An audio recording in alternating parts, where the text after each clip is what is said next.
Do you think you could give up alcohol for 30 days? We're talking about the growing trend of going dry for the month of January. I did this myself in January of 2018. I'll tell you what I learned, the pros and cons, and everything you need to know if you're considering going dry. Before we start with what dry January is, we should really start with what it's not. This is not for people who may have a serious problem with alcohol use, abuse, or dependence. It is not an exercise in abstinence or sobriety. So if you take that whole category out, which is a very serious, completely different discussion, doing a dry month, and in particular dry January, is really about a personal and individual wellness challenge that involves abstaining from alcohol for 1 month, 30 days. Most people, when a doctor or healthcare provider or nutritionist asks you what you drink, the answer is usually, I just drink socially. But in medicine, a lot of the health risks and or benefits that are associated or linked with alcohol intake are correlated with a certain number of servings per week. For women, moderate alcohol intake per week is defined as 7 servings of alcohol or less. For men, it's 14 or less. Now, what is a serving? For wine, get ready, it's 5 ounces. That equals 1 serving. For hard alcohol, it's 1.5 ounces.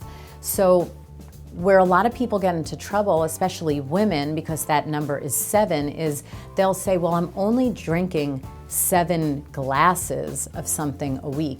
Except look at how little a serving of 5 ounces of wine looks like.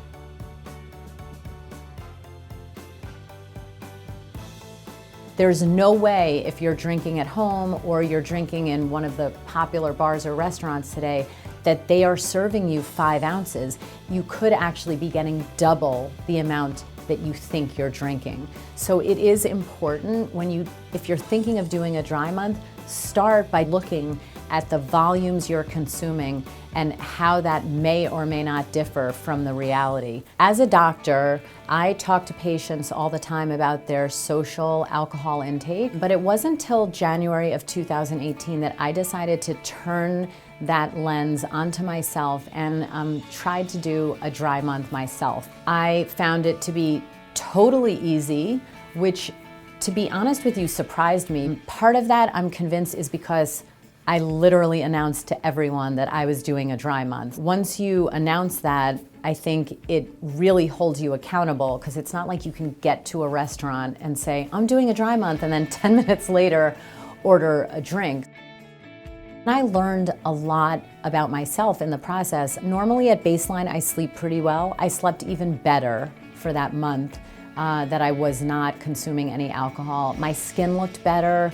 It looked less dry, less red. Maybe I lost 1 pound. I mean, that wasn't my primary goal or objective, but definitely I think over a month, I probably lost 1 pound in the process. So aside from the physical benefits of going dry for a month, there might be some unexpected added perks. You'll definitely save money. How much depends obviously on how much you were drinking before. The other thing is, a lot of people will notice they're more socially attuned and connected, more plugged in to the environment that they're in, rather than automatically and mindlessly kind of starting to drink when you're in a social situation or environment. So an example for that would be, you meet a friend for a drink and you really find that you're more focused and concentrated on what he or she is telling you and talking to you about than you might be if you were consuming alcohol. So that may be an added benefit. Anyone who wants to do an experiment with a dry month, things are always easier, and they're certainly more fun when you do it with someone or with a group. Definitely enlisting friends, family, partners makes it a lot easier.